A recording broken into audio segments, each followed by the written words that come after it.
Good afternoon and welcome to this week's podcast, brought to you by the Good Money Guide and our sponsors, Pepperstone, who are a multi-regulated CFD broker, providing trading services in forex stocks and commodities in multiple destinations. I'm Michael Hewson, and joining me once again is Pepperstone Senior Market Strategist Michael Brown, who's just come from listening to the pearls of wisdom from ECB President Christine Lagarde after the central bank once again cut rates by another 25 basis points. Not too many surprises, Michael, by the looks of it. No, absolutely not. Very good afternoon to you, mate. I think pearls of wisdom is being slightly polite in terms of President Lagarde.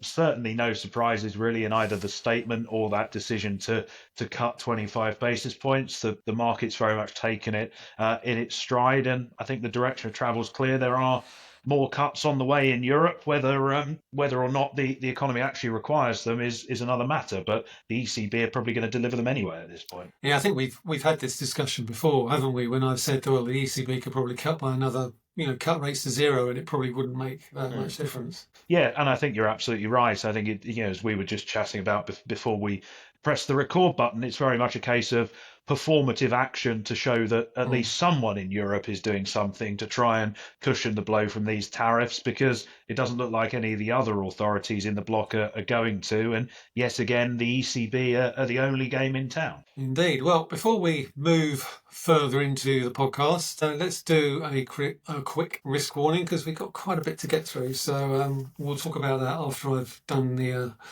obligatory readout. The information provided here, whether from a third party or not, isn't to be considered as a recommendation or an offer to buy or sell, or the solicitation of an offer to buy or sell any security, financial product or instrument, or to participate in any particular trading strategy.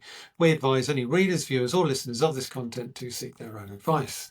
Spread bets and CFDs are complex instruments and come with a high risk of losing money rapidly due to leverage.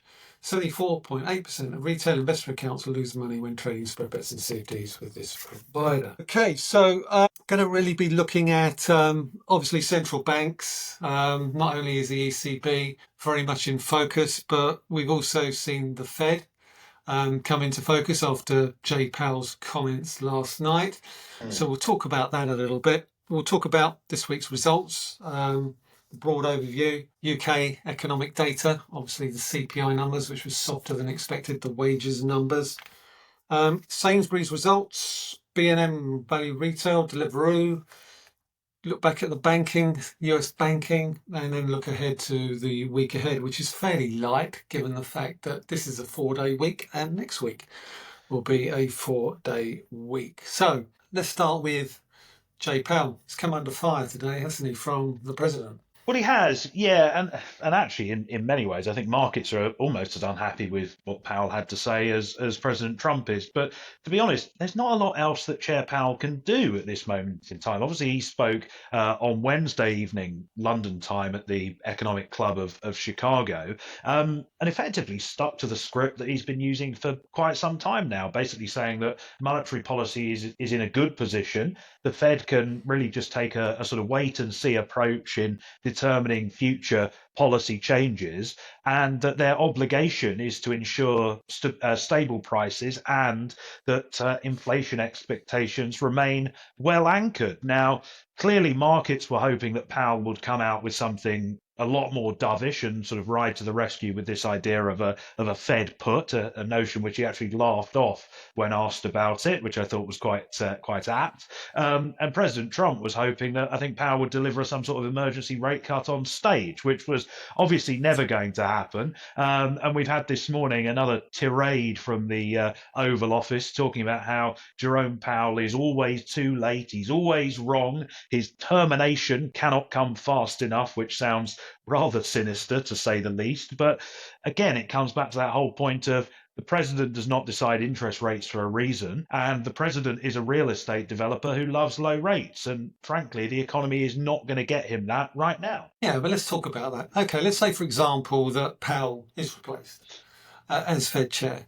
He's a single voice. There's a number of Fed policymakers who essentially articulated the exact same view. Christopher Waller, Fed governor, has suggested that tariffs are a risk to growth and certainly price stability, as has New York Fed John Williams. So, unless he's going to replace the entire Fed board, then I think just replacing the Fed chair is, I would suggest, slightly performative on his part, and it's not really going to deliver the rate cuts that he wants. And if he really wants rate cuts, maybe he needs to look at his own policies first. Yeah, well, exactly that. Don't introduce a load of tariffs that are going to send inflation 3-4% higher than it is at the moment, which mean rate cuts can't happen. It's interesting you mentioned Christopher Waller, though, because I think his remarks earlier in the week, to me, they felt almost like he's throwing his hat in the ring very, very early to get Powell's job when he leaves next May, because he said that the risk of a recession would outweigh the risk of higher inflation.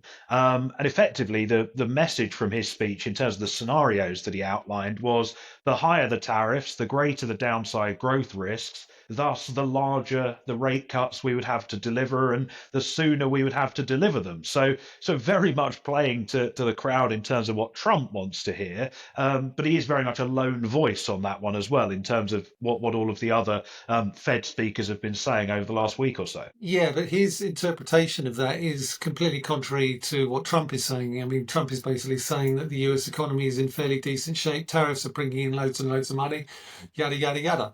So he's not really acknowledging any sort of downside risk to the US economy from the disruptive nature of his policies. And we've certainly seen that play out in how the bond market has reacted, and which prompted the reverse ferret on the part of the president only a week or so ago. Yes, absolutely.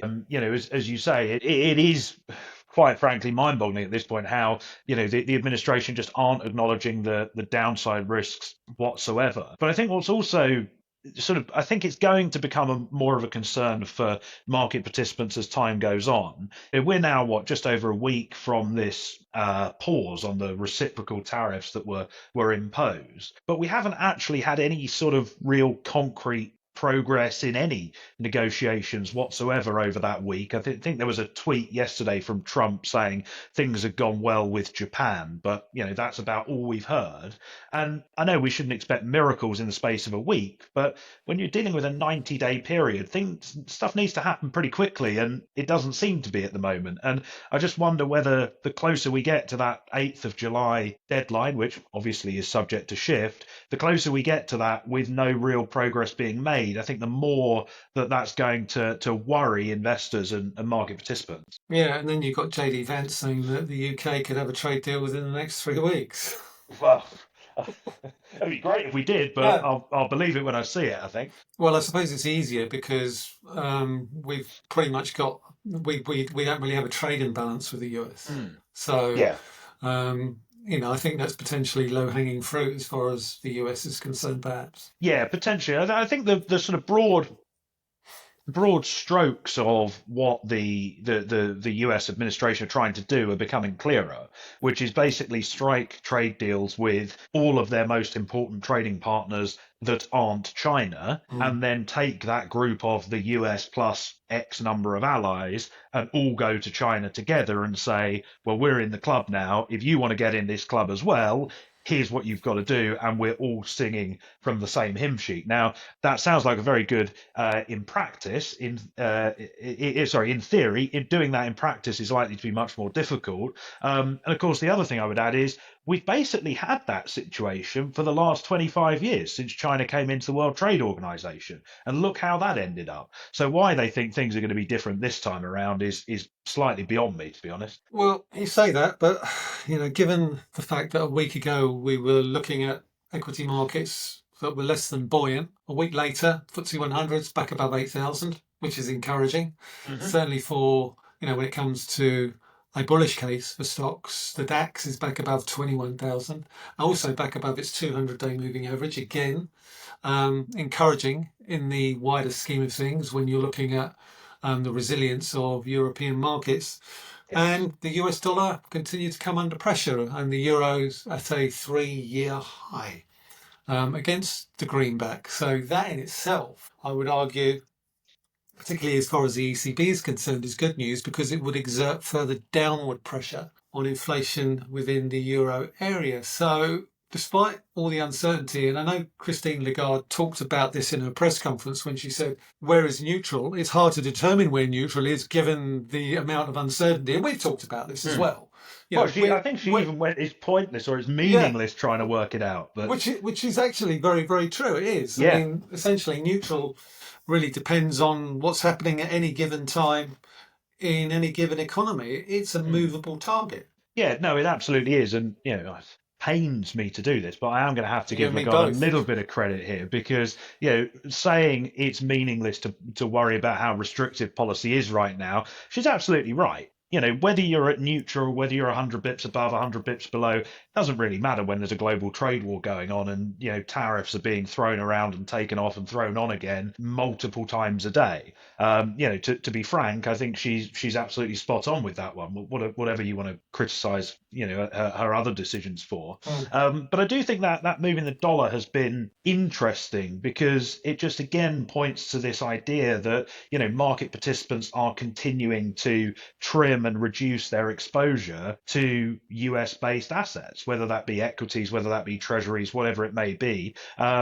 People don't really want to have that much exposure to the United States at this moment in time. And I think that's pretty much a direct result of the incoherence that we're getting and continue to get out of the White House. All the mixed messages. Yeah. One thing that I read earlier this week, and you can correct me if I'm wrong about this, but there was a big sell-off in US treasuries, and a lot of people were saying that was because basically international investors were basically rotating out of the US bond market. There was a graph released earlier this week to suggest that all of that selling came from domestic US investors and not international investors. Can you shed any light on that? Because I found that quite instructive that an awful lot of the volatility in the US bond market was caused by US sellers and not international sellers. Well, I've got to be honest, I haven't actually seen the chart that you mentioned, but we did also hear a similar message from the Treasury Secretary, Scott Bessent. He was giving an interview on Monday and was also asked about that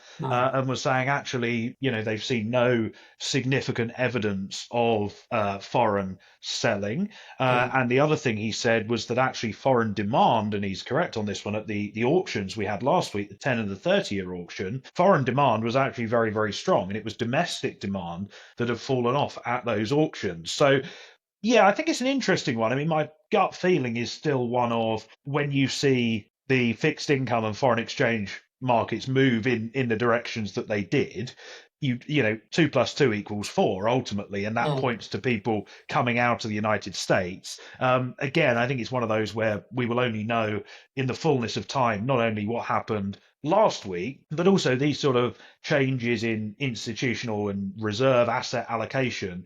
They don't happen in the space of 2 trading sessions. They happen over months and if not years. But it gives the lie to the narrative that the Chinese were weaponizing their treasury holdings. Well, that's nonsense. We all know that's nonsense. I think that was the narrative, though, Michael. That was the narrative that, and Japan was potentially selling down some of its exposure to the US bond market. Again, it gives the lie to their narrative as well. Yeah, and as we say, they are both complete nonsense. I think on the Japan front, they're not going to try on the one hand and negotiate a trade deal with the US and be front of the queue there, but on the other hand say, well, we're just going to sell our treasury holdings. That's nonsensical.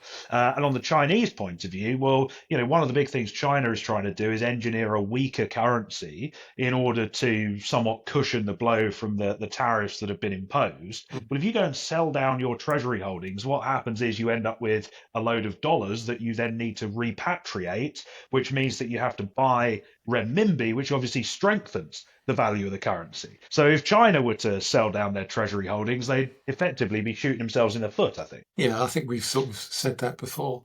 So given the fact that we've seen further dollar weakness, do you think that we're going to weaken further, given the fact that the ECB has signalled that it remains committed to further rate cuts, and yet the Fed is in a position where still they're not committing to any more than perhaps one more this year? Yeah, I do. I mean, I think what I would say is we've come a very long way in a very short space of time. The dollar index was, 104 2-3 weeks ago. We're now trading below the 100 mark. That's a pretty sizable move in less than a month. So it wouldn't be at all surprising if we did see a bit of a pullback and the market take a little bit of a pause. I would still question, though, the degree to which sort of classic drivers of the foreign exchange market matter. I'm not sure this is a market that's trading on the back of yield differentials or divergences in central bank policy outlooks. I think this is very much a case of a market that is focused on trade developments and also the uncertainty and the volatility with which those developments are panning out. So actually, I think if you're looking at the FX space and where do risks lie, arguably it becomes almost a game of who gets a trade deal first in terms of which currencies are likely to potentially perform best. And then you look at potentially the yen and the pound as the pick of the bunch in G10. I'm looking at my euro dollar chart here, Oh, here we and the crowns have come out. And obviously we saw the move from the 2020 highs at 124, 23 and a half. We bottomed out at 95.30. We've just broken above the highs that we saw in 2023 at 112.75. We're now above them. The 50-day is now crossed above the 200-day moving average and what looks like a golden cross, which suggests to me that perhaps we're probably going to head higher on euro dollar, because when we did that the last time on the 50 crossing above the 200-day, we moved up from 104 to 112. So as long as we hold above 110, then we could well see a move back to 120 based on the technicals alone. Without wishing to sort of delve too deep into interest rate differentials or anything else that. The chart is telling me here that the momentum is clearly in the euro's favour, and that perhaps we're going to see further dollar weakness, and obviously that will then feed into the narrative of a weaker dollar index, given the fact that the euro is very highly predominated in euros. But obviously it also means higher cable. Yes, absolutely. Maybe that trip to the States in September, maybe I could be looking at 140. That'd be nice, wouldn't it? It would. I think that just lastly on the FX space, I think the what is sort of playing on my mind as what maybe a laggard within the sort of G10 space is the Aussie dollar. And the reason I say that is because Australia now find themselves in a really dicey position, frankly, where they're going, well, we need to get a trade deal done with the United States because that's a big export market. There's a 10% tariff there, etc., etc., etc. But on the other hand, the Aussies are also going, well, we can't annoy China too much because China is Australia's biggest export market. I think it takes about a third of Australia's exports. And one of the reasons why the Aussie economy hasn't had a recession, well, outside of COVID, of course, but for the last 2 or 3 decades, is because they've just been constantly shipping all their iron ore to China.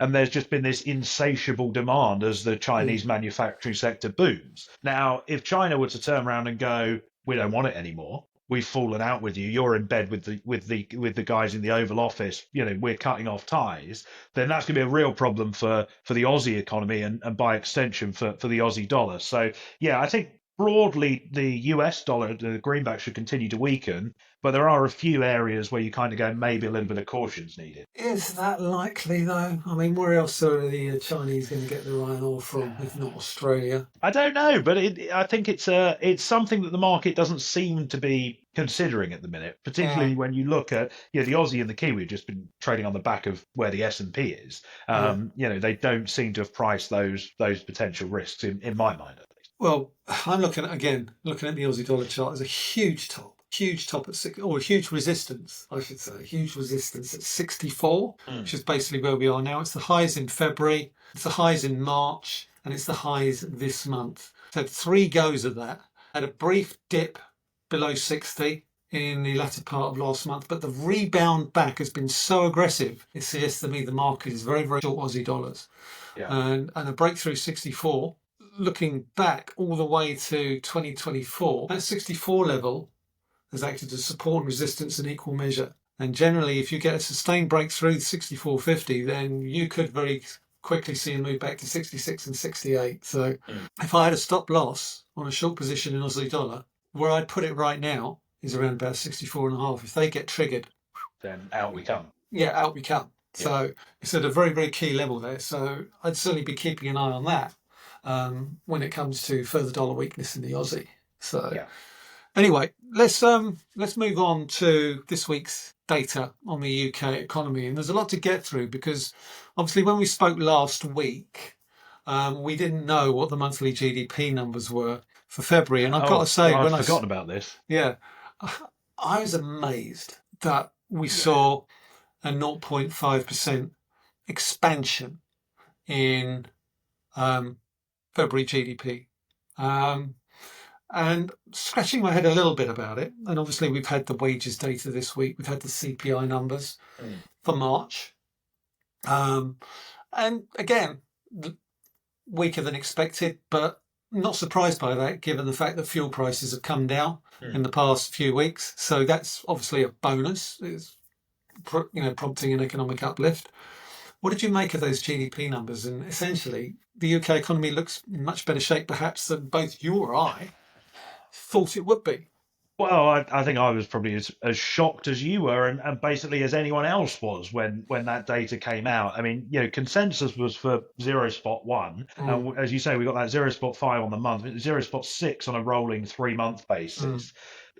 I don't want to get my tinfoil hat out and all the rest of it, but I've got a theory on it, but something go just on. doesn't smell right with the data, to be honest. Now, I haven't, I've looked into it. Is there a case of this exports ahead of the potential tariffs and all the front running going on there? That's my theory. Probably skewed it to some degree. Mm. Is there another data issue at the ONS that they're struggling with? It was only a month ago that they cancelled the release of trade figures because there were quality issues with the data. Have they fully resolved them? I don't know. What I would say though is, firstly, the month-on-month GDP figures have been very volatile for, well, basically since the ONS started to put them together a few years ago. And secondly, although Rachel Reeves did, I don't think any respected economist or commentator should sit there and say, well, everything's fine and dandy with the UK economy now.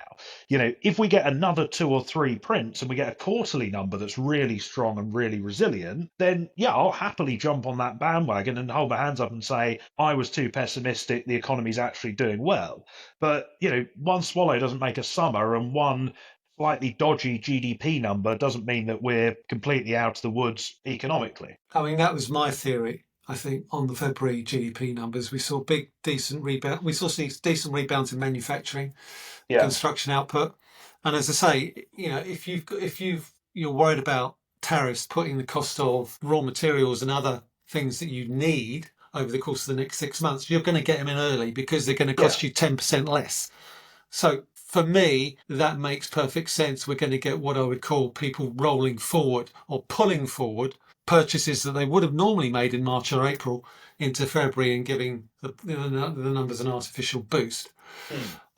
Similarly, and also I was just going to say, just on that, the again, we're talking about February, so it is a little bit stale at this point. But the GDP print was very much sort of out of line with a lot of the other data that we got for the month of February. PMIs. You look at the PMIs, for example, and they were in no way, shape, or form pointing to that sort of a pace of economic expansion. So again, it's just one of those where you sort of look at it and go, that's not quite right. Yeah, I mean, we've got flash PMIs next week for manufacturing and services. And you look at the UK numbers. I mean, in March, manufacturing PMI was 44.9. So, it's the worst number for quite some time. And even in France, they're still below, France and Germany, they're below 50. Yeah. So, it's certainly got weak demand manufacturing. So certainly on the diffusion data, there is significant weakness there. And ultimately, I'm struggling to see the case for a significant uplift as costs increase in April. Yeah, because these will be the first PMIs where all of these companies will have to absorb the additional wage costs or additional insurance costs and pretty much everything else. Yeah, absolutely. Of course, the other thing to bear in mind with the PMIs is they are soft data. They are survey data. And what we have seen over the last few months is, firstly, sentiment surveys becoming very, very depressed as a result of all the uncertainty that we're seeing. But also on a sort of broader point, we do tend to see the soft data, the negative impact compared to what tends to show up in the hard data. So again, that just sort of strengthens the idea that we might not get the most optimistic of pictures from the surveys this week. So looking at the inflation numbers again, they're fairly deep, fairly positive. Services inflation also slowed to 4.7, but core prices, interestingly, pretty much came in line. And I think that's the issue. That's the concern the Bank of England will have heading forward. But markets are pricing in a rate cut for May. Thoughts? Well, I think they're going to get the rate cut in May, and I think this almost goes back to the conversation we were having a few weeks ago with Andrew Sentence, of course, formerly of the MPC, where we were talking about how the bank have almost baked in this idea that they're just going to cut once a quarter now, in conjunction with the publication of the monetary policy report. And of course, we come to the May meeting. It's 3 months on from the last rate cut.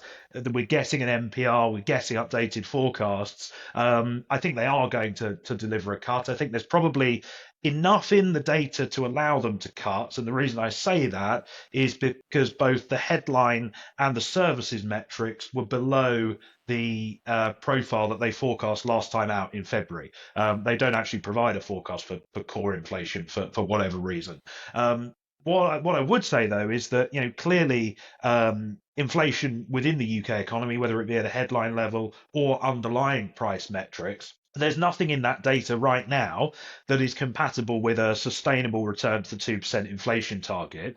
And that's also considering the fact that this is March data. And as you alluded to earlier on, April, we had a whole host of price increases directly to the consumer in terms of, energy bills, water bills, railway fares, etc., etc., etc. But also the indirect price rises that will be passed on over the next 6 months or so in terms of the increased labour costs. The minimum wage went up, the living wage went up, and of course the national insurance changes are very, very punitive indeed. So I think inflation's still on its way to 4. Andrew Sentence actually said earlier this week it could go as high as 5.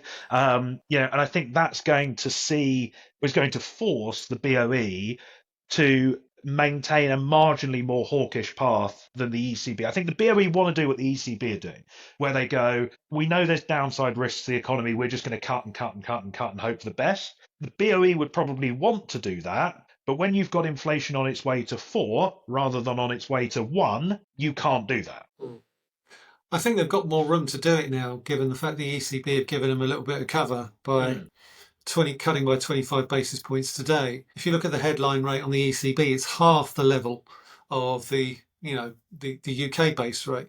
2.25% in the euro area, 4.5% here in the UK. So I think the cut of 25 basis points probably is neither here nor there in the wider scheme of things. What was interesting for me was the fact that the ECB removed the line that said monetary policy is restrictive. Yes. And that could well give the Bank of England room to cut, because whether it's at 4.5 or 4.25%, as good as makes no difference. Yeah, they are. The Bank of England is clearly still in restrictive territory. Yeah. I think Wednesday is going to be a very, very important day in terms of the rate outlook here in the UK, not only because of the PMI surveys that you mentioned, but about 2 or 3 hours after the PMIs, the chief economist, Hugh Pill, is actually going to be making some remarks in a speech. And I think Pill, that's kind of the last chance the BOE have to really manipulate expectations around the May policy meeting. So I think that's going to be quite an interesting one to watch, and I would fully expect him to lean into the idea of a rate cut in a couple of weeks' time. We've got March retail sales as well next week. We do on the 25th. Now, this is particularly interesting. This has got me scratching my head a bit, because I was looking at January and February retail sales, and they've been very, very strong so far this year, 1.7% and 1% respectively, both well above expectations and completely at odds with an awful lot of the survey data that we've seen out for that month. I think a large part of that could be down to the fact that fuel prices have been falling at the pump, which has given consumers an awful lot more money to spend as a consequence of the lower fuel prices. But I also think there's an element that perhaps consumers have decided that April is probably going to they're not going to have much money in April, so they might as well make hay while the sun shines, because they're not going to have much money after April. But perhaps there's an element of that when it comes to the fact that we've seen a significant boost. The bigger question for me is whether March will follow on from the big boost, or whether suddenly consumers will go, right, that's it. I've had my splurge January, February. Now it's time to hunker down because I know my bills in April are going to go through the roof. Yeah, I think that's a really good argument actually to effectively say, people are front loading or bringing forward spending before they know they have to tighten their belts further down the line. The other thing I would say is, clearly January and February were well above expectations, but the January print, I think, if memory serves, was the first time since last summer that sales had Yeah. actually increased on a month-on-month basis. So, UK retail had hardly enjoyed a sort of purple patch before then. But yeah, it will certainly be an interesting one whether that sort of consumer splurge has come to an end, or whether there is still a little bit more left in the tank. I don't think it's going to be a major determinant of BOE policy, but in terms of, well, certainly where the economy stands and how sentiment is looking going into what everyone knows is going to be quite a miserable April, I think it's going to be an important one from that standpoint. And of course, we get UK borrowing data out next week as well. Oh yeah, that's going to be the last borrowing numbers for the fiscal tax year. Oh, it's just going to be ugly. March public sector borrowing. Yeah, that'll be interesting. See how much more the UK economy or the UK government has actually borrowed Yes. to fund the pay rises of public sector workers. Well, the OBR were only 20% out with their forecast for February, so surely it can't get much worse. Well, for by their standards, that's quite close. I was about to swear then. Anyway, okay, so I mean, basically, we're looking at another rate cut in May, but after that, I think it's going to be very difficult for the Bank of England to, make the case for further cuts going forward. Right. Okay. We talked about the fact that retail was obviously under pressure. Shares are up 4% today. Yes. And I was actually quite struck by this because, unlike Tesco's, who downgraded their profit forecasts for 2025, guidance for Sainsbury's was unchanged. So essentially, what they were saying was they're not going to make any more money than they did next year from last year. They're keeping the profit targets the same as this year, where essentially they met their profit expectations for this year and decided to keep them unchanged for the same year. So £1 billion in underlying operating profit, which it's not too shabby when you actually look at it.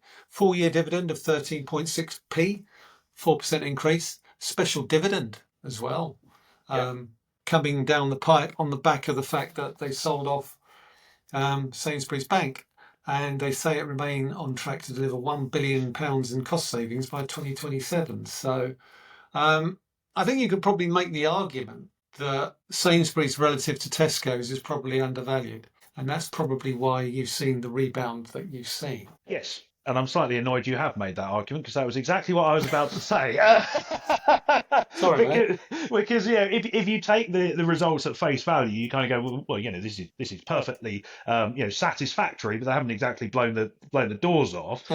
It's the whole point of guidance is unchanged, but relative to their competitors, it looks so much better when you've got Tesco delivering a relatively sort of dour outlook. And I think that's why the market has reacted positively. Of course, the other thing with the dividend, the special dividend, and the share buybacks coming in as well, there's plenty there to sort of juice the price, in addition to that sort of relative play of actually they look in much ruder health than their closest competitor does. And one of the things that I took away from Sainsbury's numbers was the fact that they've got off to a fairly decent start to the new financial year. Company said it had strong sales momentum across both its businesses, with Argos seeing a 1.9% increase in sales, while the core business saw sales increase 4.1%. So certainly I think in terms of the competition between Tesco, Sainsbury's, and obviously the Asda price drop that we saw in March, which prompted the sell-off, both supermarkets have pretty much, Sainsbury's and Tesco's, have reversed that loss. And now the focus shifts back to Asda. Can they actually deliver on the promises that they've made without, sort of underlying, sort of underpinning or undermining, that's the word I was looking for, undermining their Got there in the ability end. to retake market share, because certainly I think in terms of Sainsbury's have left Asda in the dust. Yeah, no, and I think you're absolutely right. That is where the question mark now is. It's a case of, we know what's going on with Tesco, we know what's going on with Sainsbury's. Are Asda also able to perform, or have they, again, going back to what we were saying earlier, shot themselves in the foot a little bit? Yeah, and I think it's probably the latter. Having been into Asda shops recently, Sainsbury's and Tesco's, do a little bit of first-hand sampling of what's going on. And ultimately, I have a Nectar card, I have a club card, so I'm able to take advantage of the savings in both. Yeah. And it's quite substantial. Oh, why do I need an Asda card? Absolutely. I don't. Sorry, I'm gonna because I'm a bit nerdy sometimes. One thing that I think actually going back to we were talking about inflation in the Bank of England earlier on. Mm, One thing that the ONS need to sort out is, and you know it, and I know it, and all our listeners know it. If you go into Tesco's and you buy a sandwich, it probably costs you £4. If you mm, scan your club card, it costs you £2.50. Well, the ONS do not account for the £2.50. They are only accounting for the regular price as mm, opposed to the members price, even though basically everyone is a member at this point. So that could be sort of artificially bumping the inflation data up at the margin. mm. But yeah, anyway, there's a little useless nugget of information for you. I think it's a perfectly valid nugget of information. There's nothing useless about it. Every time I look at my bill, I always look at the Nectar savings and the club card savings. Yeah, and they are Um, pretty substantial, aren't they? they can be, yeah, they can be. Yeah. You can be talking about 3 or 4% Mm. on a bill of say £60 or £70, and that sort of figure mounts up over the Yeah. course of a month and a year. So it's not inconsequential when it No. comes to the monthly finances. Especially when you then magnify across the whole economy as well at a macro level. Absolutely, absolutely. I mean, we're talking small numbers, but over time, they build up. And again, Yeah. fairly decent set of numbers from B&M European Value Retail. Seen a decent rally in the last week or so, and we talked about that a little bit last week. The fact Yes. that they're opening new stores, 45 new stores in the UK, kept their guidance unchanged, and they're hoping to open a further 45 new stores in the UK over the course of the next year. As I said at the time, you don't do that unless you're optimistic that you're going to be able to generate a profit from those new stores. Yeah, absolutely. And of course, the other thing with B&M, they kept their guidance unchanged, but they did say that they expected EBITDA to come in above the midpoint of that guidance. Mm, So again, a yeah. little bit of optimism. And when you contextualize that in the sort of broader retail sector of consumers cutting back and competition, particularly on price, becoming very, very intense indeed, you kind of sit there and go, actually, there's not particularly much to complain about. The numbers are good, the guidance is solid, and the investment shows that they clearly believe their prospects are pretty positive going forwards as well. And the shares are down 50% from where they were a year ago. So is there some value in that potentially? Exactly. Exactly. Maybe there's too much pessimism priced in. Yeah. So it's not that they see the outlook as particularly positive. It's just that the market has been very negative on them, Yeah, and the perhaps market that has negative. overshot in Yeah. that sort of pessimistic Yeah. direction and maybe now needs to sort of start coming back the other way. Yeah. Exactly. So we hit a low of around about 260 back in February, March. We're now back above 300. Mm. Can we go back to 350 or 400? Given the Yeah. fact that we were at 550 in May last year. It's about where's the value point? Yes, exactly. Okay, Deliveroo shares are also higher after reporting a strong start to the year. 7% increase in Q1 revenue to £518 million. Total orders increased 7%. So again here, a positive start to Q1. Maybe there is something to be said for a potentially positive retail sales number next week. But again, it's where's the value point when it comes to Deliveroo, given the fact that they IPO'd at 390p and now they're 130p. Yeah, exactly that. But it is an interesting point where, again, maybe I'm going to sound slightly old-fashioned here, but I would argue that, Deliveroo is a sort of discretionary spend. It's not Mm, a staple. It's not something that you no. need. It's something that you want. And again, the fact that their revenues are performing in line with or better than expected just points to, well, maybe that growth figure isn't as fishy as we expected, and maybe the consumer isn't as fragile as we'd first thought. Given the discretionary spending that we're seeing coming through. But again, as you say, they're trading at what, half their OPI let me start that again. Half their Third. IPO price, or a third of their IPO Mm. price. Either you go, the market's way too pessimistic, or they price the IPO too ambitiously. One thing I would say about Deliveroo, it's very easy to think about it in terms of fast food delivery and what have you, but Deliveroo also do groceries deliveries as well. So Yes. maybe there's some overlap between how well the supermarkets are doing and how well Deliveroo is doing because of the fact that they also deliver supermarket goods and services. That is a very good point, actually.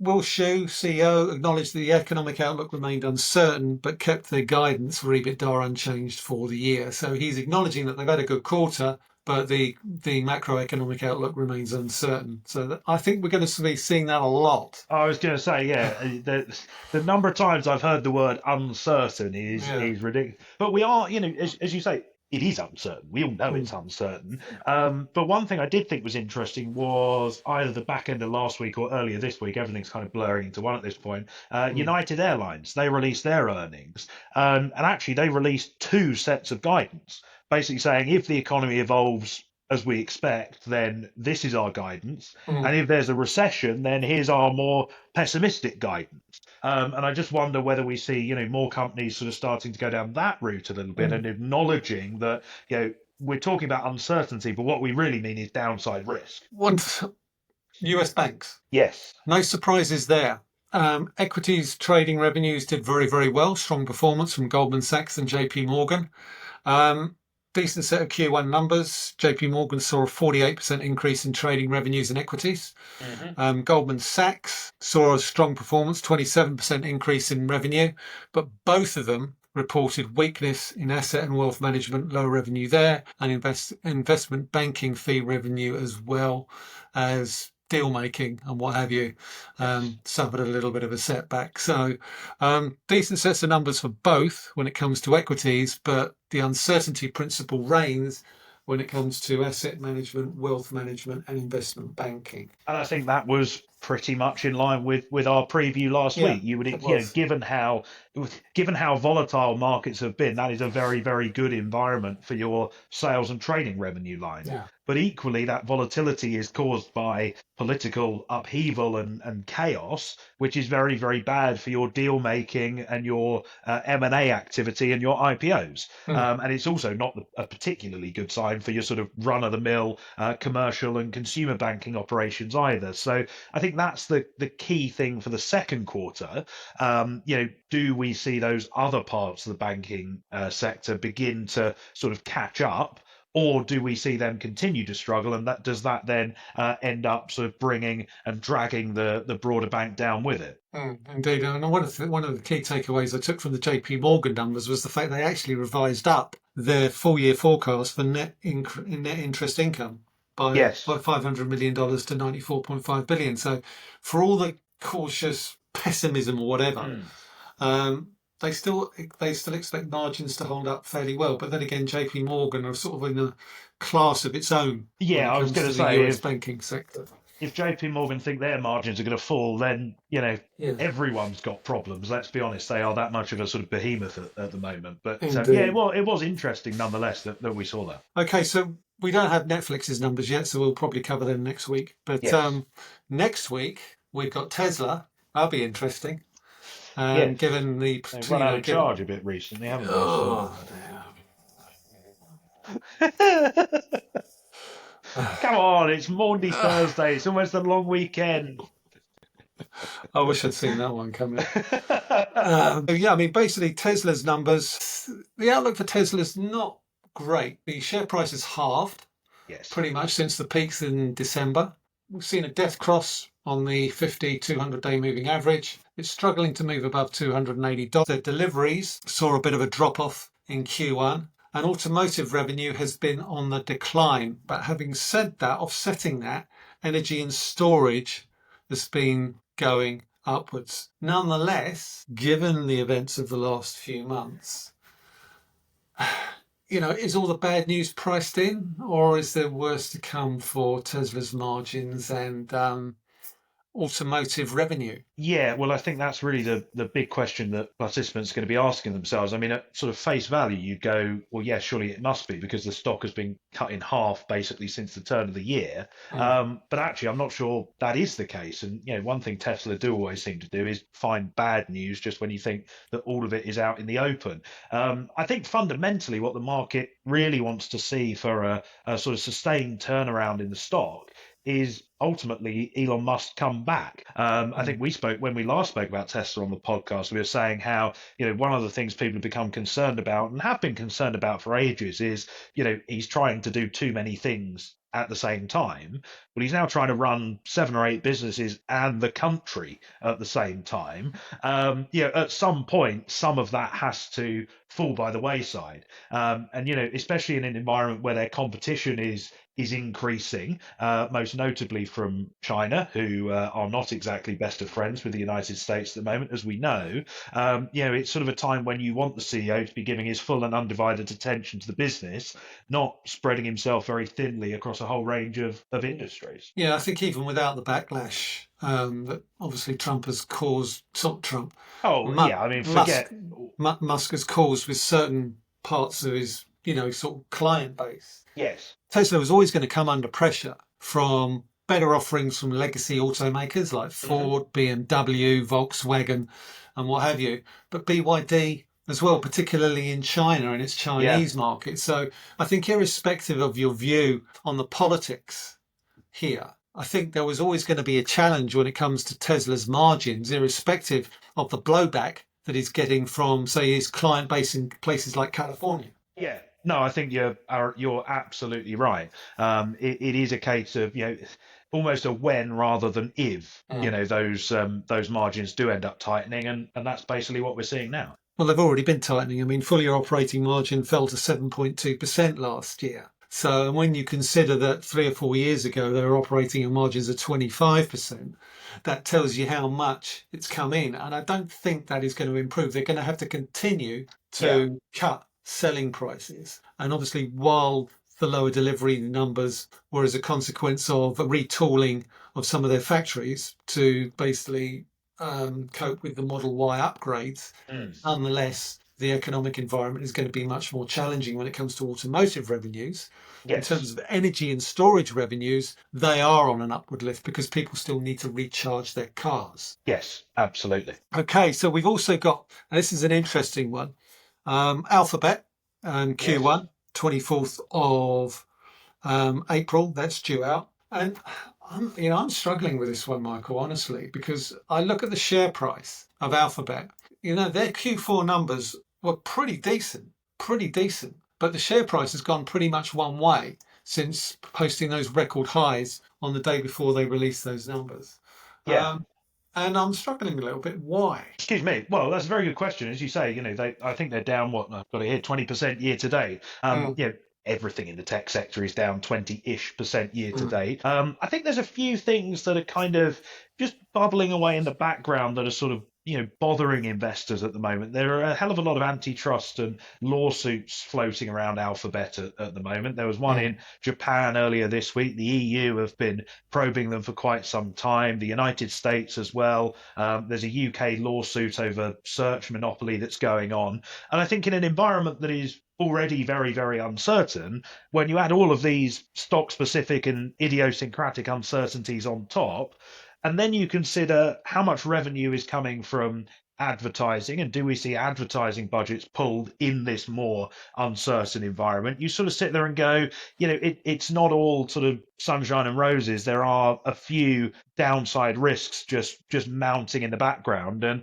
I think the guidance they issue, if they issue guidance, is mm. going to be key as to whether the market is justified in its pessimism around those. I mean, I'm looking at the Q4 numbers. Search rose from $48 billion to $54 billion. Advertising, sizable jump to $72.46 billion, while YouTube saw a rise from $9.2 billion to $10.47 billion. Profits increased sharply in both services and cloud. Obviously, cloud is a key Mm. area for them. Losses increased in the other bets division, which includes Waymo, so obviously the driverless taxi service that operates in San Francisco, places like that, to £1.17 billion. But I think maybe there's another reason behind the share price slide. And interested to hear your take on this. They said at the end of their last fiscal year that they were going to spend $75 billion to expand on its AI capabilities, with $16 to $18 billion expected to come in the first quarter. Now, given the fact that you have the likes of DeepSeek claiming AI success on a fraction of the cost, do you think $16 to $18 billion is going to be money well spent? Well, that is a very good point, actually. And I think, the whole risks around AI were becoming much more two-sided anyway. And then, of course, when DeepSeek came out, and that's now all been overshadowed by the stuff with tariffs, it made them even more two-sided. I'm by no means an expert in technology, as I think everyone knows at this point.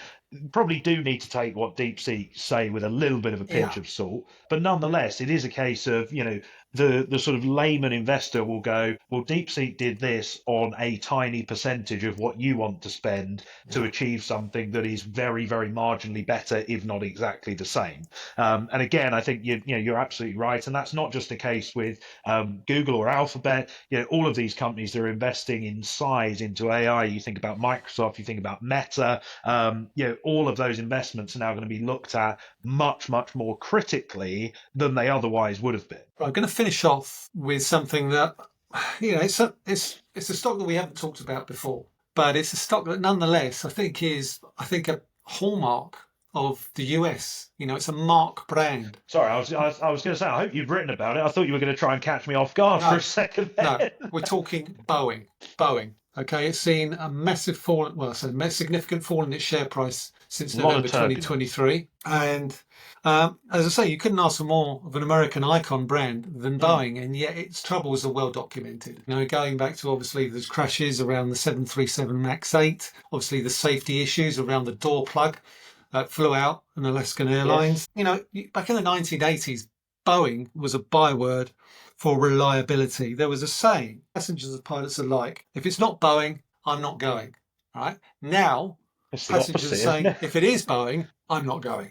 Yeah. And the reason for that is essentially concerns about governance, health and safety, testing procedures, and pretty much everyone else. Even President Trump's having a pop at Boeing because a deal that he signed with them during his first term for 2 new Air Force One jets, which were supposed to be delivered last year, have now been put off to 2027, 2028. We've had the workers' strikes as well. And that's essentially around certain safety issues and what have you. The Starlink thing, it's the space division, which stranded 2 astronauts in space for longer than it should, and obviously concerns with the refueling aircraft in its defense division.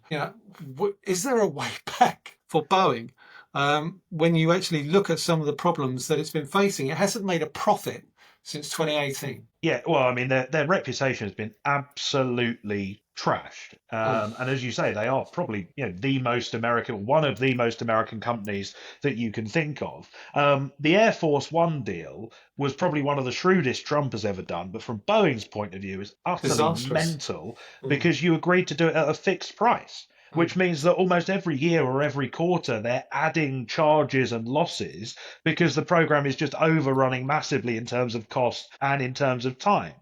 You've obviously got the issues with the space program, as you mentioned. There doesn't seem to be any sign of that going back into space. I don't think there's actually a rocket available to launch the damn thing at this point. So that seems to have very much stalled. You've now got China, who turned around this week and said, well, we're not going to import any Boeing aeroplanes or aeroplane parts. Now, I think at some point the latter part of that will be dropped because, the planes that they have won't be able to fly. But I certainly don't think they're going to be importing any new aircraft anytime soon. I think probably the only bit of good news that Boeing has had recently, and I think this was announced probably a few weeks ago, is when Trump was talking about this new F-47 jet fighter, which the US want to build for the Air Force, which is the contract went to Boeing as opposed to going to Lockheed Martin. But again, that's an incredibly long-term thing, and if recent performance is anything to go by, it's going to take them a hell of a long time to actually build it, and it probably won't hit all the deadlines, etc., etc., etc. So Yeah, I'm struggling with this one because, again, they seem to just constantly be snatching defeat from the jaws of victory with whatever they do. And the FAA still has a production cap on 737 MAX 8s of 38 aircraft per month. Yeah, And there's been no mention whatsoever that they're looking to lift that. In fact, no discussions have been had, although the CEO of Boeing appears hopeful that they'll be able to increase this to 42 by the end of the year.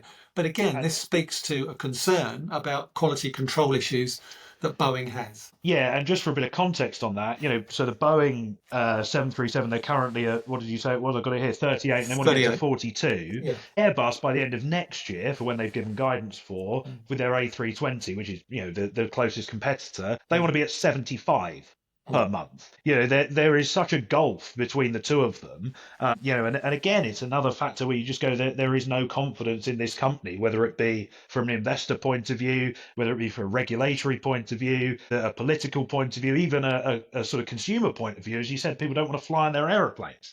But it is, to use the term that we would use with the banks, a classic example of a company that is too big to fail. It is too pivotal to the United States and its national security, ultimately, that they have to keep going. They're just going to lurch from one crisis to another, it seems. And I think a lot of people have been saying that isn't so much the problem, isn't so much with the senior management, CEO level and above. The problem is with middle management and the fact that they've allowed standards to slip in such a way that essentially people have very little confidence in the processes that have been allowed to develop over the course of the last 20 to 30 years. And Yeah. ultimately, I think senior management need to get a grip on middle management to basically re-implement those disciplines that appear to have been lost Yeah. and that were prevalent in the 1980s and the 1990s.